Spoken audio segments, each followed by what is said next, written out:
The first ever State of African Resilience report was launched at Makerere University last week. It highlighted findings from the Resilient African Network Laboratory run and also provided an insight into understanding the dimensions of vulnerability and adaptation.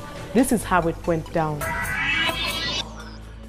The event brought together about 500 participants, including multidisciplinary faculty, students, innovators, the community, policymakers, development partners, government officials, USAID officials, researchers, members of parliament, chancellors, faculty and students from other institutions of higher learning, among others. That is a district that's about 400 kilometers away from here. The report identified major dimensions of resilience from the perspective of more than a dozen vulnerable communities across sub-Saharan Africa.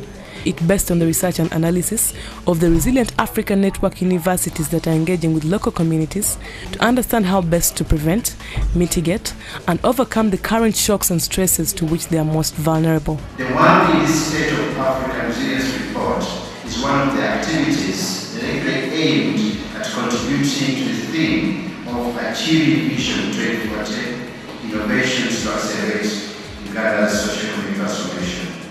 We are indeed proud as Makerere University to be a forefront stakeholder in a mission to develop ideas and knowledge that will lead to the achievement of the National Development Plan as outlined in Vision 2040. Officiating at the launch, Honorable Chris Bariomo was the State Minister for Health in charge of general duties, who represented the Prime Minister of the Republic of Uganda, Honorable Dr. Ruhakana Rugunda, as chief guest, commended Makerere University for the various innovations. He stated that such innovations should increasingly be African and act as a catalyst for integrated sustainable development. He also noted that the government of Uganda would continue working with all development partners, including Makerere University and USAID, to deliver services to all, carry out research and innovation. I am impressed by the number and speed of innovations at Makerere University, especially since the government of Uganda began supporting this institution through the Presidential Support to Science and Technology Innovations, STI.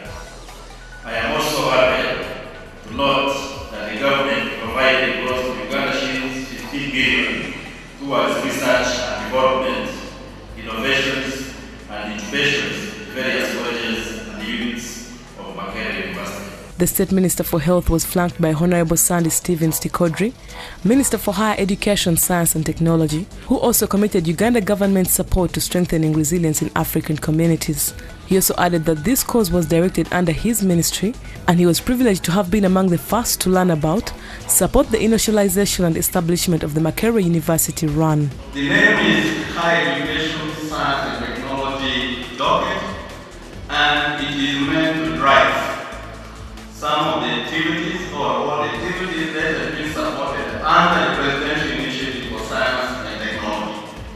And what it means is that we are going to spread this beyond Makerere University.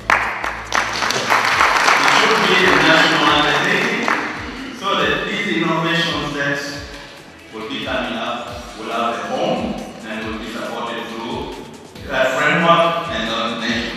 Makerere University Chancellor Professor Mondo Kagonyera stressed the need for universities to be involved in technology transfer as opposed to translation, adding that such innovations should be the intellectual property of the universities. He also hailed USAID for its continuous support to the people of Uganda in various sectors. It's one thing to get a grant, it's another to be a successful job. And so far I think, by what we have heard and what we have seen, you've done a very good job, and I want to congratulate you, the universities in Africa, Makerere University, and indeed our consultants from the United States of America. So I congratulate you very much on your achievements. Professor Kilu, the Executive Director at Disaster Resilience Leadership Academy in Tulane University, challenged participants to involve community leaders in order to strengthen resiliences. Thus, the importance of the community engagement right from the genesis of all work related to strengthening resilience. It's been a real focus of the Resilient Africa Network, which is to tap into local leaders, local institutions with deep knowledge, to go into their communities to better understand What is it that makes their communities capable, so that we can design programs and interventions around capability. It's not enough just to target the most vulnerable communities and look at those elements that make them vulnerable. It's as important to be able to find out what makes them capable, because even in the most vulnerable communities, as we all know, people are capable. During the event, 7 winning teams who applied for support through the Resilience Innovation Challenge for Adverse Climate Effect RIC4S, requests for applications working on different innovative projects, were recognized and awarded. The teams included the Electronic Dollar a Day Saving Box, who received $100,000. Back to Traditional Starch received $44,450. Better Farming and others. For Better Farming, Better Bee project. The amount is $43,729.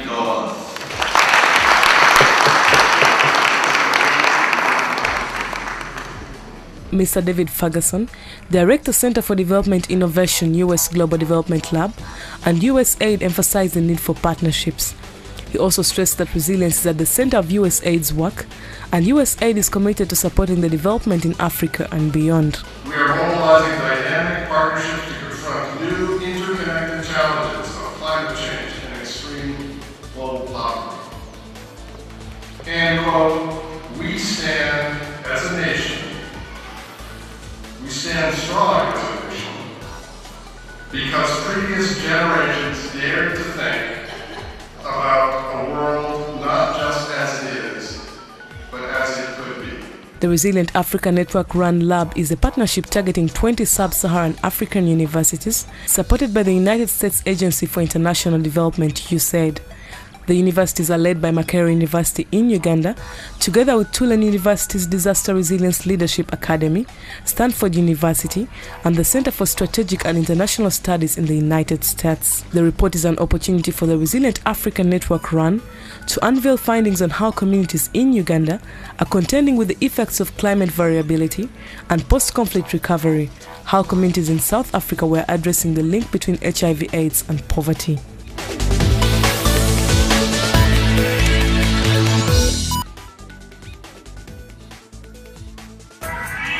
A team of civil engineers has developed what they call an earthquake-resistant home.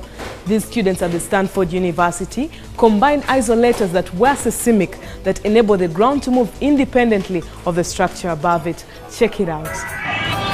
Live in California long enough and you'll feel a quake. But it's the big ones that rattle nerves as well as rafters. If it starts to get to that level that would trigger damage in your house, the house will simply slide and it remains damage-free.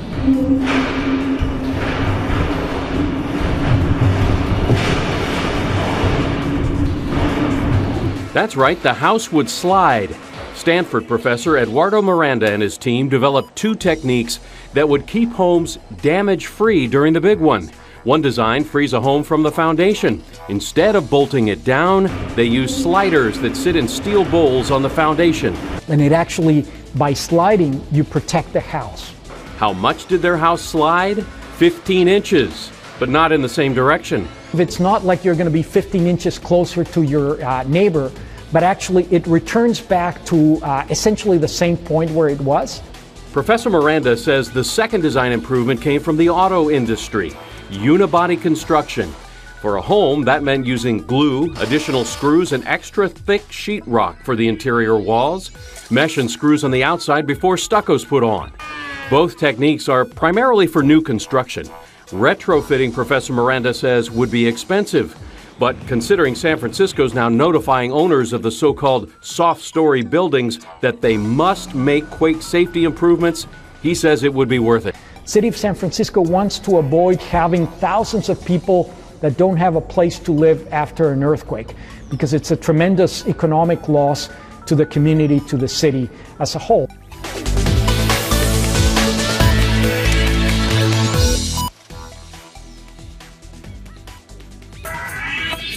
We all know that online shopping and banking is very great given the fact that it saves you time and money and equally gives you secure and safe services just like you would do if you went to the shop personally. But the question is, do you know how to do this safely and avoid being hacked or being phished? We tell you how. First, whenever you enter personal or financial information on a website, look for an indicator on your web browser that your connection is secure. The address bar will start with HTTPS instead of HTTP, and there should be an icon that looks like a padlock, meaning that the information you are sending and receiving is encrypted, making it impossible for hackers and identity thieves to eavesdrop on what is going on. If you don't see any of these indicators, chances are high that your connection and info is not safe. Second, watch out for a common scam called phishing. Here is how it works. You get an email claiming to be from a company you know. It contains a link that takes you to a website that looks familiar and asks for personal information. But there is a big problem. The email you received and the website are fake, designed by criminals to look safe. To avoid being phished, visit the company website by typing in the address yourself. If there is a problem with your account, they will tell you once you've logged in. Thirdly, change your password regularly. It may seem tiring, but changing your password often is a lot easier than recovering from identity theft. It should always be 5 characters or longer and have a combination of letters and numbers, and you should also use different passwords for different sites. That was it for Innovate today. Keep following us on Twitter using the hashtag UrbanInnovate as well as my personal handle at Kembende. Don't forget, Innovate has now moved. We showcase on Wednesday at exactly 3 p.m. and a repeat the next day at 12:30 p.m. Keep watching Urban TV.